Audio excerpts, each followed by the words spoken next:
কচুয়া থানাত দালাল ৰাজ দালালেই চলাই কচুৱা থানা ফাৰুক আৰু ইলিয়াছৰ কথাত উঠা বহা কৰে কচুৱা থানাৰ ভাৰপ্ৰাপ্ত বিষয়াই যধে মধে মানুহ ধৰি আনি লগাপত বান্ধি কৰি মহৰ দহৰম কৰে দালালে কচুৱাৰ থানাত কুখ্যাত দালাল ফাৰুক আৰু ইলিয়াছৰ কথাত কচুৱাৰ হাতলুঙাৰ গাঁৱৰ ৰাতুল আহমেদক ঘৰৰ পৰা আটক কৰি থানাৰ লগাপত দুদিন বন্ধ কৰি ৰাখি 1.5 লাখ টকালৈ মুকলি কৰি দিয়া গুৰুতৰ অভিযোগ উত্থাপন হৈছে। খবৰ অনুসৰি ৰাতুল আহমেদৰ বিৰুদ্ধে নাই কোনো গোচৰ নাই কোনো অভিযোগ। নিৰ্দোষী ৰাতুল আহমেদক আটক কৰি ফাৰুক আৰু ইলিয়াছ নামৰ কুখ্যাত দালাল দুজনে ৰাতুলৰ পত্নীৰ পৰা 1.5 লাখ টকা আদায় কৰিছে। ইয়াৰে 1 লাখ টকা আৰক্ষী অধীক্ষক আৰু অতিৰিক্ত আৰক্ষী অধীক্ষক আৰু 50,000 টকা অচিৰ নামত আদায় কৰি লয় দালাল ফাৰুক আৰু ইলিয়াছে। তাৰোপৰি ৰাতুলৰ এখন ছুইফট ডিজায়াৰ গাড়ী আৰু মোবাইল এটা দালালে থানাৰ অচিৰ নামত ৰখাই থয়। আৰু ঘটনা সন্দৰ্ভত ভুক্তভোগী ৰাতুল আহমেদে নগাঁও জিলাৰ জ্যেষ্ঠ আৰক্ষী অধীক্ষক স্বপ্ননীল ডেকাক লিখিত অভিযোগ দিয়াৰ পাছত যোৱা নিশা কচুৱাৰ হালধিবাৰীৰ নিজা গৃহৰ পৰা ফাৰুক আহমেদক আটক কৰিবলৈ সক্ষম হয় যদিও মূল অভিযুক্ত ইলিয়াছ আহমেদ পলাই যায়। স্থানীয় সচেতন ৰাইজে কচুৱাৰ থানাৰ 2 কুখ্যাত দালালক দৃষ্টান্তমূলক শাস্তি প্ৰদানৰ লগতে কচুৱা থানাৰ ভাৰপ্ৰাপ্ত বিষয়া মৃদুল বৰাক তৎকালীনভাৱে বদলীকৰণৰ দাবী জনাইছে।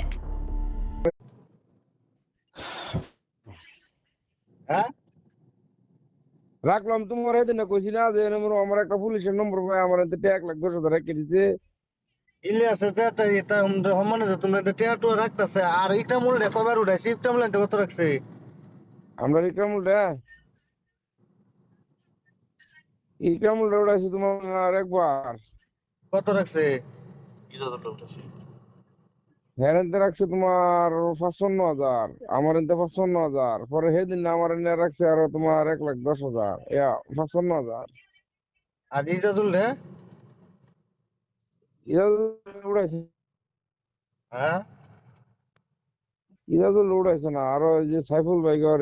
এটারে বহুত মানুষ উড়াইছে তো। আচ্ছা এবার যে উড়াইছে শুনো এবার যে উড়াইরা তোমরা যে হারাস্তি করে যে তোমরা গরিব মানুষ তোমরা আনতে যে ভাইয়া টিয়া রাখতাছে ঋণদার করে যে টিয়া দিতেছ কুই বুঝা টিয়া দাও তোমরা চুরি করছো চোর তোমরা চুরি করছি না রাস্তাতে পাবজি খেলা থেকে মানুষ উড়ায় না গাড়ি আরে করতেছে কয় এই কি কয় তো আগতে ক্রাইম করেছিলি আগতে তো টিকিট বেশিছ তুই নিউজ পাইছো তেন ইলিয়াসে তোমরা অতদিন নগদে ওসি হইছে একটা গাঁয়ের লাগিয়ে দে ইয়াবের লাগিয়ে দে ওসির বড় যে এসপি বইছে তোমরা এসপি রে অতদিন সারা ডিসেরা না কমপ্লেন দিন না যে স্যার এরম এরম ঘটনা। আচ্ছা হেরা গেল 2 নম্বর কথা এই যে তো তোমরা সারা আসাম কলা মানছে নিতে বড় টিয়া রাখছে লাস্টে তো এই যে আমরা রাটল উড়াই নিয়ে রাটল নিতে টিয়া রেখে দিল 1.5 লাখ অনেক যে বাদে টানলাম আমরা রেখে বসে গিয়ে সব ঠিকঠাক করে বাদে যে আয় বাদে ইয়া রইল। হ্যালো ইলিয়াস ও কি করাম না 3টার সম্ভবত পাইলাম তিনটা তুই থাক অনেক রাস্তা তো নাই মরে যাই আমরা বুঝিস না তুই যে মরে যাবি কেন তুই আমার বস্তুটা বুঝা আমি তোর লাগে কিরম মরাটা মরছি তুই কোনে মরতেছ তো দেখতাছি তুই কি আমার খেলতে আমি বেটার হকলে মুখটা কি কই দিয়েছি হকলে তুই যদি এনো কি আমি আরেকটা কই বেটা আমার কি করবো না আমি তোর কি কহন তুই কবে দেন 40,000 দেখা যায় 40,000 আমার টেনে আছে 50,000 আমার টেনে আছে বাড়ি বেলাতেছি শালা রে কম দিছিস এটা কইস না আমার তো লইতো না বেটা লইব তো না বাড়ি বেলার আগে তোর দিলি তুই সেটা তুই দিবার আগে তোর দেল লইতো না দূর বেটা বলো মিলাস না বড়া নি কই সহায় কর আর এনো তুই মিলাবার করে মানে এবারে তুই কই দিছিস 40,000 টাকা আছে তো আমি ওই 40,000 তোর কইছি না তুই মিছা তো কসকে না না না তুই কই তো লহর মানে হিনতে কইছে ফাটাইবো না কেওয়াইছি লাগে রইছে বেকে দৌড়াইতাছে না আরে কানতে লইয়া দিব কইতাছে 3টার আগে করতে লিয়ে দেখ কি করে মন দেখ আমি তো আর মনে এলো রাতুল একটা সিধা আমার সাথে না তুই আমার এক মাথা বাড়ি দিলে সারা কাম পারছো জেনি পারতে না হ্যাঁ বেটা তুই কই যাস তুই নিফাত না মানে বেড়া দিন আমার তো কবে যে পঞ্চাশ দে বাদে তুমি 1 ঘন্টা পরে তাছি 2 ঘন্টা পরে তাছি বাদে বাদে তো আমি মাটি খুঁজ দিলাম আমি তো বাদ মাটি খুঁদাম খুঁজ দিতে দে ফেডারেশন কইতাছি আমি এনতে পারি গিয়া মাটি খুঁদাম খুঁজ দেবা তোর 10 পড়াইম লগে লগে তো 50টা দিয়ে দিবি আজগা মানে আর 40 যেটা আছে এটা আবার তো তুই যে ভাগ কইছস এবার মিলাই দিন লাগবো নিলে মানে যে কালার হাইট করে দিলে লাগবো। সবজি ও কালার রাখতে সবজি দিবি কি দাম করতে 20 তো না বেড়া 20 গান গাইছে দেখ বা কি গাইছে শুনছিস না? পাগল হয়ে যাম তুই যে কন্ডিশন হইছে তুই কই আমি নেই। তাই না কই না কই না থানা তা কুচৰ মানুহ মই কুচৰ থানা আণ্ডাৰত 17 তাৰিখে ৰাতি মোৰ লগত এনেকুৱা এটা ঘটনা হ'ল ইলিয়াছ নামৰ ল'ৰা এটা আছে ফাৰুক নামৰ ল'ৰা এটা আছে ওচি ছাৰক লগত লৈ গৈ ৰাতি 11টা বজাত মোক ঘৰৰ পৰা উঠাই আনিলে কি কেছ আছে মোৰ ওপৰত মই একো গম পোৱা নাই ছাৰক সুধিছোঁ কৈছে থানাত গ'লে গম পাবি 18 তাৰিখে মোক থানাত ৰাখিলে 17 তাৰিখে মোক থানাত ৰাখিলে 19 তাৰিখে মোক গধূলি 3টা বজাত মোক থানাৰ পৰা এৰিলে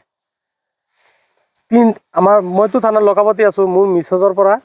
তেখেতে ফাৰ্ষ্টত 3 লাখ টকা ডিমাণ্ড কৰিছে 3 লাখ টকা ডিমাণ্ড কৰিছে পিছত মোৰ মিছেছৰ পৰা ওচি আৰু এছপিৰ নামত 1 লাখ টকা লৈছে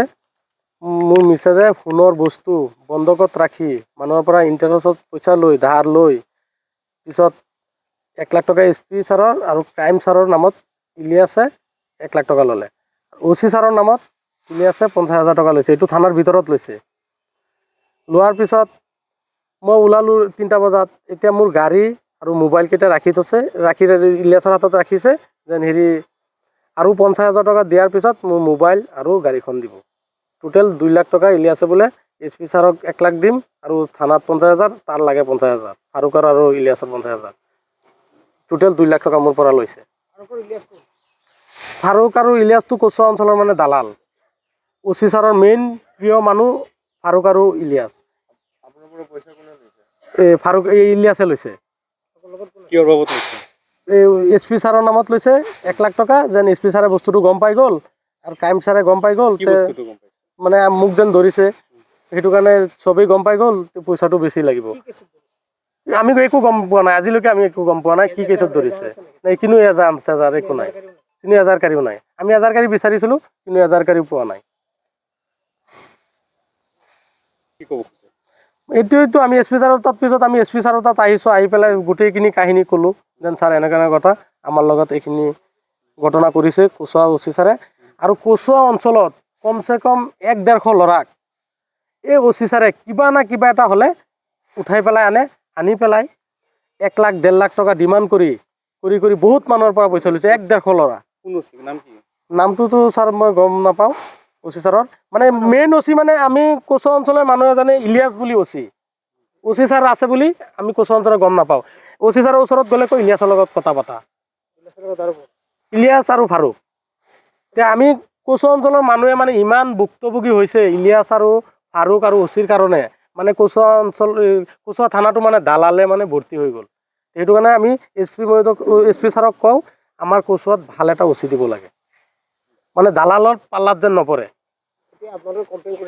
আমি এছপি ছাৰৰ তাত কমপ্লেইন কৰিছোঁ ৰিটাৰ্ণ কমপ্লেইন কৰিছোঁ কৰাৰ পিছত যোৱাকালি ৰাতি এছপি ছাৰৰ পৰা মানুহ পঠাই ফাৰুকক উঠাই আনিলে সদৰত আছে আৰু ইলিয়াছক ধৰিব পৰা নাই ফাৰুকক কৰেক্ট কৰিছে আৰু ইলিয়াছক ধৰিব পৰা নাই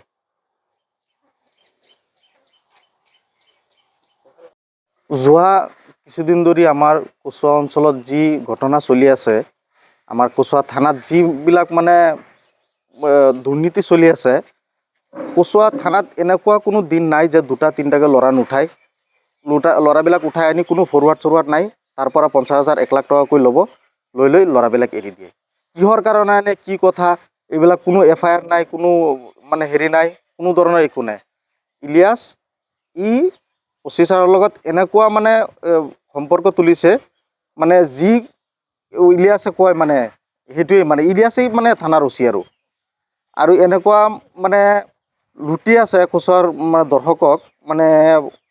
এতিয়া মানে কচুৱাৰ মানুহ এনেকুৱা লাগিছে ইলিয়াছে থাকক কচুৱাৰ আৰু বেলেগ মানুহ থাকিব নালাগে আৰু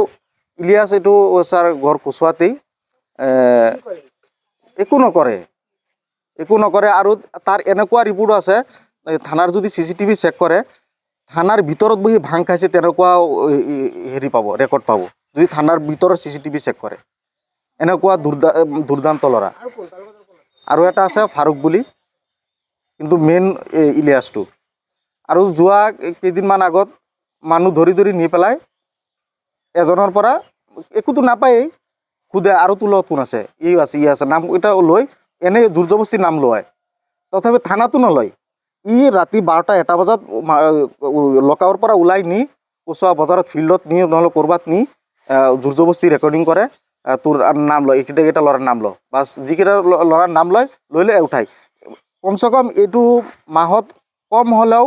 30টাৰ পৰা 40টা ল'ৰা এনেকৈ উঠাই আনি ৰাতি উঠাই আনে গোটেই ৰাতি ৰাখে ৰাতিপুৱা পইচা লয় 1 লাখ 1.5 লাখকৈ লয় আৰু এৰি দিয়ে কমচে কম এনেকুৱা 30টা প্ৰমাণ আছে হয় মই সচেতন যুৱক হিচাপে মই ক'ম মই কচুৱাৰ হেৰি হৈ ক'ম আমাৰ নগাঁও জিলাৰ উপায়ুক্ত মহোদয়ক ক'ম ছাৰক ক'ম যেন আমাৰ কচুৱা ৰাইজবাসীক যাতে বচাই দিয়ে ই দুটাৰ পৰা আৰু আমাৰ কচুৱাত এনেকুৱা এজন ছাৰ দিব লাগে OC ছাৰ দিব লাগে যিজনে মানে থানা নিজে চলায় বেলেগ মানুহে যাতে নচলায় আৰু থানাৰ ভিতৰৰ যি পৰিৱেশ থানাৰ ভিতৰত বহি ভাং খোৱা মদ খোৱা এইবিলাক যাতে ছাৰে তদন্ত কৰে এইখিনি মোৰ হাজবেণ্ডক 17 তাৰিখে ৰাতি ধৰি নিছে পিছত মই গৈছোঁ ৰাতিপুৱা কচুৱা থানা মোৰ মানুহজনে অকলে গৈছিলে পিছত মই ৰাতিপুৱা গৈছোঁ যোৱাৰ পিছত মোক কৈছে মই OC ছাৰৰ লগত কথা পাতিব কৈছোঁ OC ছাৰে কৈছে মোৰ লগত কথা পাতিব নালাগে ইলিয়াছ আৰু ফাৰুক আছে সিহঁতৰ লগত কথা পাতা পিছত মই ভাবিছোঁ থানাৰ OC ইলিয়াছে নেকি ইলিয়াছৰ লগত কথা পাতিব গৈছোঁ ইলিয়াছে কৈছে প্ৰথমত 3 লাখ টকা দাবী কৰিছিলে পিছত মই কৈছোঁ মই ইমান টকা দিব নোৱাৰিম কিহৰ ভিত্তিত কিহৰ কাৰণে একো গম নাপাওঁ সিহঁতে একো কোৱাও নাই একো কথা কোৱা নাই খালি কৈছে টকা লাগে টকা হ'লে এৰি দিম আৰু নহ'লে এৰি নিদিওঁ পিছত মই কৈছোঁ মই ইমান টকা দিব নোৱাৰিম কৈছে নহ'লে 2 লাখ টকা দিয়ক 2 লাখ হ'লে এইখিনিতে মই চেছ কৰি দিম পিছত মোৰ তাৰপৰা 1 লাখ টকা কচুৱা বজাৰৰ পৰা ল'লে মই সোণৰ অলংকাৰ বন্ধকত দি পেলাই দিছোঁ মানুহজনক মানে বহুত কষ্ট দিছে সিহঁতে মই প্ৰশাসনক এইটোৱে দোৱা কৰোঁ যে মই মানুহজনক বিনা অন্যায়ত ৰোজা মাহত বহুত কষ্ট দিছে 3 দিন 2 দিন ৰাখিছে দিনতো ৰাখিছে গোটেই দিনটো ৰাখিছে হয় মই কৈছোঁ কিবা যদি মোৰ মানুহজনে ভুল কৰিছে মানুহজনক চালান দি দিয়ক চালানো নিদিয়ে সিহঁতে মোৰ তাৰপৰা পইচা লৈছে কৈছে নহ'লে মানুহজনক মাৰিম OC ছাৰৰ নামত লৈছে নগাঁও OC ছাৰৰ নামত লৈছে 1 লাখ টকা SP ছাৰৰ নামত লৈছে 1 লাখ টকা আৰু 50,000 টকা লৈছে কচুৱা থানাত লৈছে সেইটো কৈছে OC ছাৰক দিব লাগিব আৰু পিছত গাড়ী আৰু মোবাইল ৰাখি দিছে আমাৰ কৈছে 50,000 টকা মোক দিলে তেতিয়া গাড়ী আৰু মোবাইল দিম মোৰ এইখিনিয়ে ক'বলগীয়া নগাঁও OC ছাৰক SP ছাৰক ক'বৰ কাৰণে যে কচুৱা থানাত ভাল এজন OC দিয়ে যেন তেতিয়া কচুৱা মানুহখিনি শান্তিত থাকিব পাৰিব নহ'লে শান্তিত থাকিব নোৱাৰিব